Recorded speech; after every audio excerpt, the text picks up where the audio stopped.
Bonjour à toutes et à tous.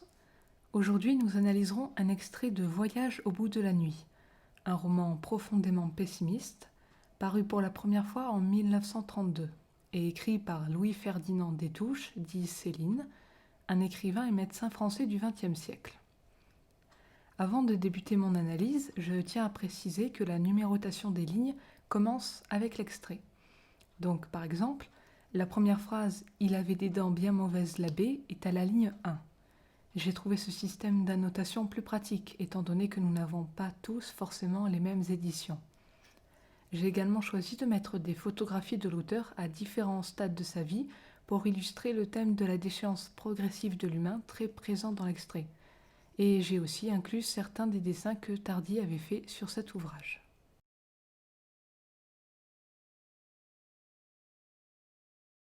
Nous étudierons ici un extrait situé plutôt vers la fin du livre, où Bardamu, le personnage principal, devenu depuis quelque temps médecin à Rancy, reçoit la visite d'un homme religieux, dont l'état des dents et plus globalement de la bouche va particulièrement attirer son attention et l'entraîner progressivement vers une réflexion sur la déchéance humaine. Cet extrait est parfaitement représentatif de l'ensemble de l'œuvre dont il est issu. La scène est très pénible à lire, riche en détails dérangeants visant à troubler le lecteur. Le récit étant à la première personne, nous voyons à travers les yeux de Bardamu et avons accès aussi à sa réflexion au sujet de ses observations. Nous y retrouvons les caractéristiques récurrentes du roman, le caractère obsessionnel de Bardamu pour le corps, la description de la chair malade et les réflexions philosophiques qui en découlent, l'ensemble étant rédigé dans un registre familier propre au style de Céline. Nous remarquons également que le texte peut être en réalité divisé en 3 étapes successives, allant de la plus légère, située au début de l'extrait, à la plus morbide, située logiquement à la fin de ce dernier. Ce changement graduel d'atmosphère entre le premier et le dernier paragraphe témoigne non seulement de la progression logique du personnage de Bardamu, mais constitue aussi une clé de lecture nécessaire pour comprendre comment le protagoniste peut passer d'un cas particulier d'observation, ici en l'occurrence l'abbé, à un sujet universel tel que la finitude. Cette approche nous mènera à la problématique suivante. Comment Bardamu part-il du cas particulier de l'abbé pour parvenir jusqu'au mythe universel de la déchéance? Pour répondre à cette problématique, nous verrons dans un premier temps comment le cas particulier de l'abbé est montré comme représentatif de l'humanité, puis nous analyserons la manière dont l'observation de Bardamu évolue progressivement en réflexion, avant de conclure sur la manière dont est traitée la déchéance de l'homme.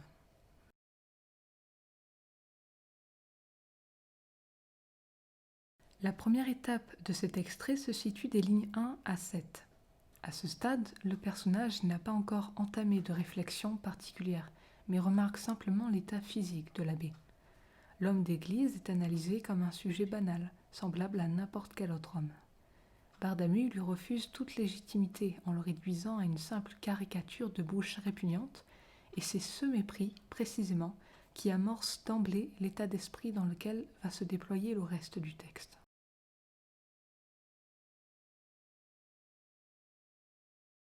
Le paragraphe commence donc avec l'évocation des dents du prêtre, que Bardamu décrit de manière à en dégoûter le lecteur, à la ligne 1 à 2, ranci, bruni et encerclé de tartre verdâtre. Introduire l'abbé de cette façon est assez surprenant, car le lecteur s'attendrait plutôt à avoir un portrait assez respectueux d'une personnalité religieuse. Or, non seulement Bardamu offre une image sans filtre de son éminent interlocuteur, mais il se désintéresse aussi complètement de ce que ce dernier lui dit. L'abbé, censé incarner la parole sacrée et guider les fidèles par son éloquence, est incapable d'attirer l'attention de Bardamu. Nous voyons l'exemple de cette indifférence aux lignes 3 et 4. Il était trop occupé à me raconter des choses. Elles n'arrêtaient pas de venir juter, ces choses. Définir les mots de l'abbé par le terme incertain de choses prouve que Bardamu n'accorde pas d'importance à la nature de ces derniers. D'ailleurs, le sujet de la conversation, ou plutôt du monologue, car seul l'abbé semble parler durant cette scène, ne nous sera révélé à aucun moment de l'extrait. Il y a donc une première forme d'offense envers le divin, incarnée ici par l'abbé décrédibilisé.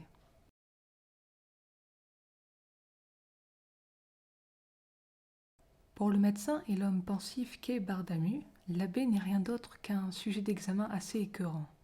L'impression d'être face à une observation scientifique est renforcée par un langage médical très précis, avec à la ligne 2 une belle piorée alvéolaire en somme. J'allais lui en parler de sa piorée. Le contraste éclatant entre ce vocabulaire médicinal et l'espèce d'argot habituel avec lequel Bardamu s'exprime, avec par exemple à la ligne 5 ce qu'il me racontait contre ses chicots, donne même lieu à une sensation de burlesque.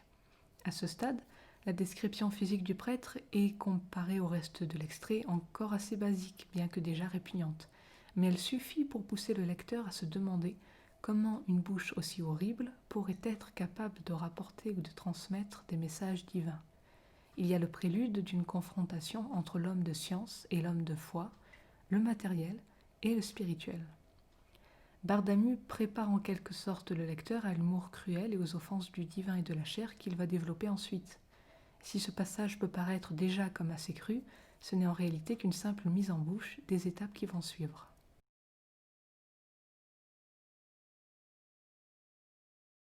La deuxième étape de la réflexion de Bardamu se situe des lignes 8 à 21. Une nouvelle épaisseur est apportée au récit, car cette fois, Bardamu nous fait part de sa pensivité et de sa vision pessimiste du monde, qui est le prisme par lequel il nous faut regarder tout l'extrait pour vraiment le saisir. La maladie du prêtre devient une métaphore de la déchéance humaine. Cette évolution de l'observation à un réel processus de réflexion est notamment marquée par le passage de l'imparfait au présent de l'indicatif.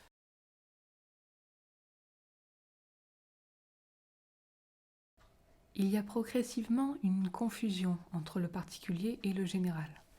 L'individualité du cas de l'abbé disparaît derrière une réflexion plus large, englobant les hommes, visible à travers l'emploi soudain du pronom personnel « nous », que Bardamu fait pour dénoncer les faiblesses humaines. Comme à la ligne 10, elles ne résistent guère, nos phrases, au désastre de leur décor baveux, ou aux lignes 16, puisque nous sommes que des enclos de tripes tièdes. Bardamu offre aussi une description plus fournie du mécanisme de la parole. La multiplication d'adjectifs péjoratifs tels que bouffi, ligne 12, puant, ligne 14, ou encore mal pourri, ligne 17, consolide le mal-être du lecteur et ce sentiment de mépris profond envers l'homme qui n'apparaît que comme un simple tas de chair putride, bien éloigné du modèle religieux d'une création à l'image de Dieu. L'aspect médical est encore renforcé, avec par exemple la métaphore à la ligne 12 de l'effort mécanique de la conversation.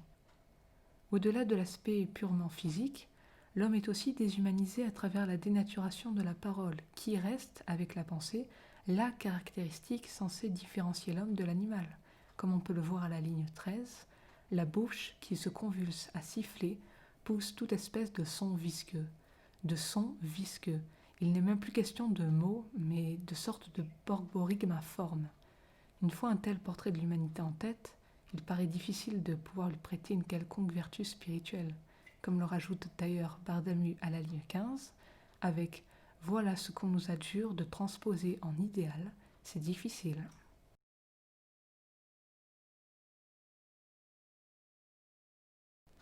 Bardamu se délecte visiblement de cette description aussi pénible que langoureuse qu'il fait consciencieusement s'éterniser, et assume même la satisfaction étrange qu'il éprouve face à ce spectacle repoussant à la ligne 8, avec « J'avais le goût de ces méticuleuses observations ». Nous avons donc ici l'introduction d'une dimension morale, celle du malin plaisir lié à la chair tuméfiée et à la souffrance, qui est nettement plus exploitée d'ailleurs dans ce paragraphe que dans le premier. La douleur évoquée ne se cantonne pas au corps, mais touche aussi à l'esprit, comme le montrent les lignes 16 à 18. Puisque nous sommes des enclos de tripes mal pourries, nous aurons toujours du mal avec le sentiment. Amoureux, ce n'est rien, c'est tenir ensemble qui est difficile. Puisque l'homme n'est de toute façon qu'un amas désordonné de chair perpétuellement en cours de pourrissement, il ne peut pas réellement accéder à une chose aussi abstraite que le sentiment. Même s'il pense ressentir de l'amour, les choses spirituelles lui sont à jamais inaccessibles de par sa nature périssable et corrompue. Il peut effectivement ressentir de la passion, d'ordre relatif à la jouissance ou au désir du corps, qui est d'ailleurs un thème récurrent au roman, mais parvenir à demeurer lui est impossible. Et là, le sens de la phrase « c'est rester ensemble qui est difficile » peut être l'objet de plusieurs interprétations. Nous pouvons y voir le fait que deux êtres humains ne peuvent pas se supporter l'un l'autre longtemps à cause justement de cette incapacité à aimer réellement, comme y voir une allusion ironique aux cellules et aux membres du corps qui ne peuvent pas rester unis à cause de la nature très éphémère de la chair. Il y a une désacralisation du rang presque divin que l'homme a tendance à s'octroyer par orgueil, qui le pousse à prétendre avoir été créé par un dieu, pouvoir ressentir ou entrevoir des émotions et des pensées spirituelles interdites aux autres animaux, être doué d'une parole unique, car tous ces éléments sont tournés au ridicule les uns après les autres par Bardamu, qui nous décrit comme des cadavres ambulants ayant peine à articuler un discours ou une pensée. Il s'amuse même de notre pitoyable désir de vouloir à tout prix demeurer entier, en dépit de notre finitude, en nous comparant à de l'ordure à la ligne 20. Nous sommes plus malheureux que la merde, cet enragement à persévérer dans notre état constitue l'incroyable torture. C'est précisément en voulant combattre la mort qui nous ronge que nous nous rendons bien plus misérables qu'un détritus qui se contenterait de sa perdition, et que nous nous infligeons seuls une souffrance inutile. Si nous acceptions simplement notre sort, l'idée de notre fin, nous pourrions accéder, sinon à une sorte de purification, tout au moins à beaucoup moins de douleur.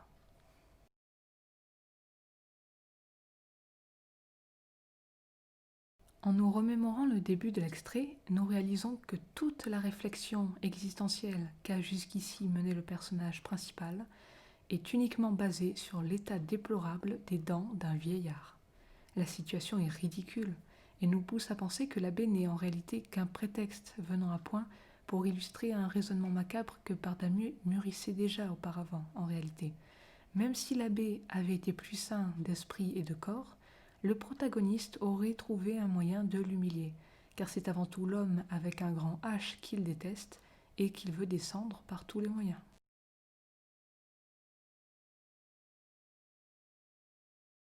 Le troisième paragraphe, des lignes 22 à 30, est moins révulsant que le précédent, mais aussi plus abouti, car il aborde cette même notion de souffrance sous un aspect différent. Il y est à nouveau fait allusion du malheur que l'entêtement des hommes à survivre leur apporte. Par exemple, à la ligne 23, tout notre malheur vient de ce qu'il nous faut demeurer Jean ou Pierre, mais il est cette fois précisé qu'une notion de plaisir est également liée à cette même douleur. Il s'agit d'une forme plus approfondie du malin plaisir abordé précédemment. Il ne se limite cette fois-ci pas seulement à la délectation qu'éprouve Bardamu face au mécanisme écœurant de la parole, mais aussi à l'ensemble des hommes qui, en général, trouvent une certaine jouissance dans la torture que représente la conservation. À la ligne 22, la citation « Décidément, nous n'adorons rien de plus divin que notre odeur » permet à Bardamu de s'amuser une énième fois de notre orgueil en avançant que rien ne nous est vraiment plus sacré que l'idée de protéger notre être de la destruction imminente à laquelle il est prédestiné. La vision de l'humain en devient plus pessimiste encore, car si le dernier paragraphe pouvait éventuellement nous laisser supposer qu'un homme acceptant sa fin serait moins méprisable, ce passage-ci nous explique que cela ne peut de toute façon pas arriver, puisque l'homme se complaît dans cette torture qui lui est particulièrement douce et chérie. Le personnage nous met face à notre lâcheté irrationnelle à la fin. Avec par exemple, ligne 28, on éclaterait si on avait du courage. Nous sommes tellement couards que nous acceptons de subir un calvaire en échange de notre frénétique désir de survie, et en plus, nous en tirons même un plaisir coupable qui finit de nous perdre.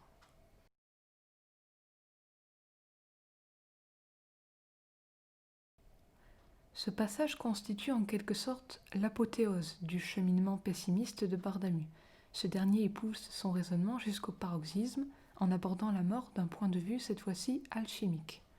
Les renvois au temps se font plus fréquents et semblent rallonger l'action de dépérissement, tout comme la description du corps attiré par la mort qui n'en finit pas, avec par exemple à la ligne 24, il nous faut demeurer coûte que coûte pendant toutes sortes d'années, ou à la ligne 25, ce corps, travesti de molécules agitées, tout le temps se révolte. La référence à l'alchimie est très visible, à travers l'évocation des innombrables molécules et atomes nous constituant et voulant retourner à la poussière d'où elles sont issues. Et c'est là, en fait, l'ultime phase de la déchéance possible. lorsque la moindre de nos cellules est rappelée par l'univers tout entier pour se voir transformée, recyclée en une chose nouvelle. Rien ne se perd, tout se transforme. Bardamu nous renvoie à notre statut d'être mortel indigne de l'infini auquel nous aspirons, avec par exemple à la ligne 27, nos molécules souffrent d'être seulement nous, cocus d'infini. L'être que nous sommes, ou plutôt que notre présomption humaine nous fait croire que nous sommes, n'est en fait qu'un agglutinement d'infimes particules qui ne veulent pas se contenter de constituer des corps aussi inférieurs que les nôtres et qui n'attendent qu'une chose, pouvoir enfin se désagréger, se libérer de notre emprise. Ce pourrait être une idée belle ou poétique, mais Bardamu la développe avec une certaine amertume, comme s'il accusait en quelque sorte ses cellules de vouloir l'abandonner, en leur donnant un sobriquet ironique qui semble même dissimuler un vrai mépris à la ligne 26. Elles veulent aller se perdre plus vite parmi l'univers, c'est mignonne. Cela devient le rappel brutal qu'en ce monde, rien n'est véritablement sacré ni intouchable. L'obsession maladive pour la décadence inexorable de l'homme qui imprègne chaque ligne de ce passage est d'ailleurs assez représentative de la vie de Céline lui-même, qui était complètement obnubilé par le vide de l'existence et dont la mort avait même été tenue secrète pendant quelque temps par ses proches.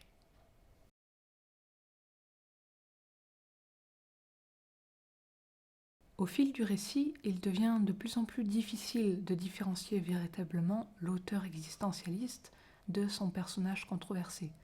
Comme l'ensemble du livre, cet extrait peut paraître simple aux premiers abords à cause du registre vulgaire dont Céline affectionnait l'emploi.